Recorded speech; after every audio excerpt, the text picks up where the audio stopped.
অসহায় মুখ্যমন্ত্ৰী ডক্টৰ হিমন্ত বিশ্ব শৰ্মা সামাজিক মাধ্যমত বৰ্ণনা কৰিলে গুৱাহাটীৰ কৃত্ৰিম বানৰ ভয়াৱহতাৰ কথা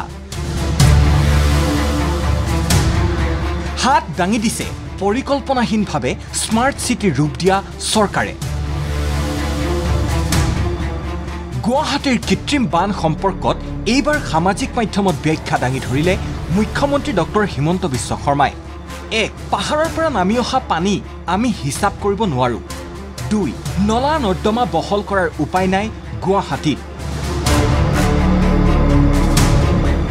তিনি নলা নৰ্দমা বহল কৰিবলৈ আমি ভূমি অধিগ্ৰহণ কৰিব লাগিব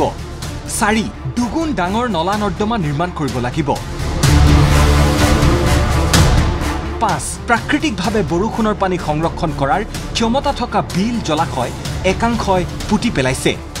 যেতিয়ালৈকে আমি বনোৱা নলা নৰ্দমাৰ পৰিমাণত পানী নামি আহিব তাক আমি নিয়ন্ত্ৰণ কৰিব পাৰোঁ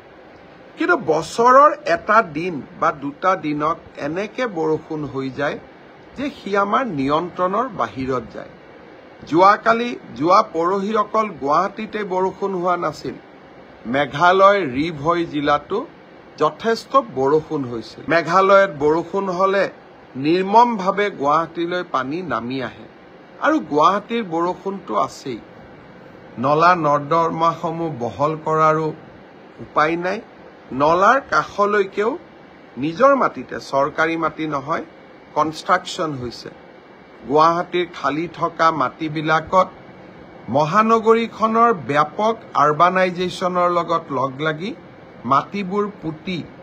নেচাৰেল যিবিলাক ৱাটাৰ ষ্টৰেজ আছিল সেইবিলাকো নোহোৱা হৈছে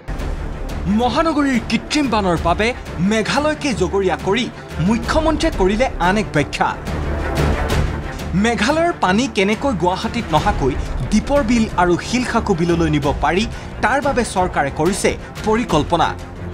বিশেষজ্ঞৰ সৈতে আলোচনা কৰি কৰা হ'ব সমাধান কিন্তু এই সমাধানৰ বাবে ৰাজ্য চৰকাৰৰ প্ৰয়োজন হ'ব আকৌ ৩টা বছৰ মই চিন্তা কৰিছো যে কেনেকে মেঘালয়ৰ মাটি আমি পানী গুৱাহাটীত নহাকৈ আমি দীপৰ বিল আৰু শিলখাকু বিললৈ লৈ যাব পাৰোঁ বিশেষজ্ঞসকলৰ লগত কথা পাতিছো ২-৩ বছৰ লাগিব কিন্তু এটা বিশেষ পৰিকল্পনা আমি প্ৰস্তুত কৰিম যদিহে এই পৰিকল্পনা কাৰ্যকৰী হয় তেনেহলে গুৱাহাটীৰ মাজেৰে পানী বুৱাই নিবলৈ চৰকাৰে পুনৰ খান্দিব লাগিব বৃহৎ বৃহৎ নলা এই নলা নিৰ্মাণ কৰিলে বহু মাটি অধিগ্ৰহণ কৰিব লাগিব ৰাজ্য চৰকাৰে এই ব্যৱস্থা কৰোঁতে বৃহৎ প্ৰত্যাহ্বানৰো সন্মুখীন হ'ব চৰকাৰ এক কথাত গুৱাহাটী মহানগৰৰ কৃত্ৰিম বানৰ সমস্যাক লৈ অসহায় ৰাজ্য চৰকাৰ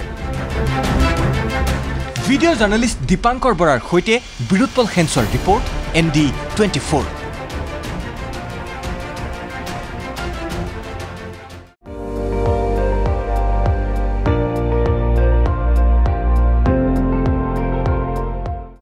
আপুনি চাই আছে ND24